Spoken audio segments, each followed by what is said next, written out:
Bonjour, bienvenue sur la ferme de Grignon.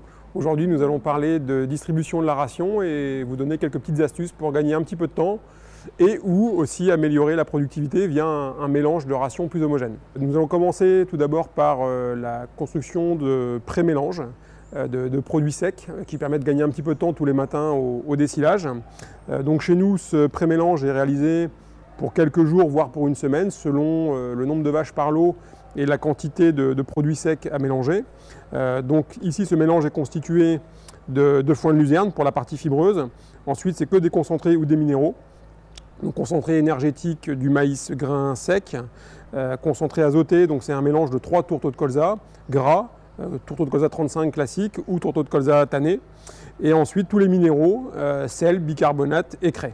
Voilà, donc ce pré-mélange est constitué dans la mélangeuse. La fibre est coupée assez finement pour que ce soit assez homogène. Et particularité chez nous, même si c'est parfois conseillé, on ne le fait pas, voilà, c'est la mélasse qui est absente de notre mélange et on n'a jamais observé de démélange lors de la reprise de ce prémix. Dans le cadre de la ferme de Grignon, avec la multiplicité d'expérimentations et le nombre de rations qui est distribué, la technique de pré-mélange de produits secs est d'autant plus intéressante qu'elle permet vraiment de gagner du temps sur la distribution et la préparation de la ration. Le matin, concrètement, nous allons charger les produits humides ensilés. L'ordre peut dépendre du type de ration, tant elles sont variables chez nous. On va dire de manière générale, on va commencer par les ensilages de luzerne, la pulpe de betterave surpressée, le maïs épi qui est aussi sur l'ensilage. En général, on va mettre le produit sec à ce moment-là, le pré-mélange sec avec tous les foins de luzerne, concentrés secs, minéraux, et ensuite l'ensilage de maïs pour arriver à une quantité définie de ration. Donc ensuite, ce mélange étant fait, donc là, ce mélange est préparé en petite vitesse avec un régime moteur au ralenti, donc c'est aussi un intérêt d'usure de la mélangeuse et de consommation de fuel.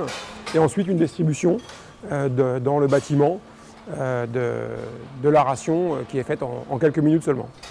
Alors sur Grignon, en termes d'équipement pour la distribution et la préparation des rations, c'est du matériel relativement basique, par contre qui est renouvelé assez régulièrement, puisqu'il tourne 365 jours par an et on veut être sûr de la fiabilité du matériel. Donc c'est un tracteur de 90 chevaux, pas de doubleur électrique des vitesses, vraiment basique parce qu'on est sur un tracteur assez spécialisé sur la mélangeuse. Un bol mélangeur de 14 mètres cubes, alors ce qui peut paraître assez petit par rapport à la taille du troupeau. Je rappelle tout de même le fait qu'on fait beaucoup d'expérimentations et du coup on est obligé de faire 2, 3, 4 rations chaque jour en fonction des lots d'expérimentation, d'où l'intérêt d'avoir une machine plutôt de petite taille et derrière aussi la bergerie qui est assez exiguë, donc avec un matériel de faible gabarit.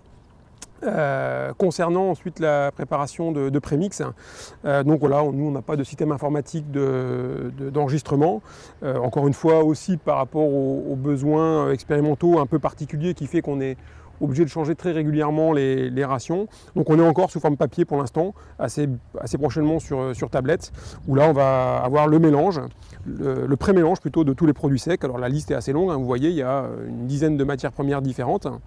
On va préparer pour 4 ou 5 jours ce pré-mélange.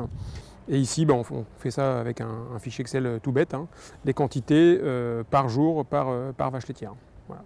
Du coup, c'est vrai que même si on peut craindre un petit peu de démélange au moment de la reprise du produit, le fait d'avoir un nombre conséquent de matières premières fait qu'au global, on a certainement moins de variabilité avec ce pré-mélange qu'en faisant tous les jours une ration avec 2,2 kg d'orge, 2,5 kg de maïs broyé, etc., où il y a un risque au chargement au godet de déviation finalement par rapport à l'objectif défini de la ration.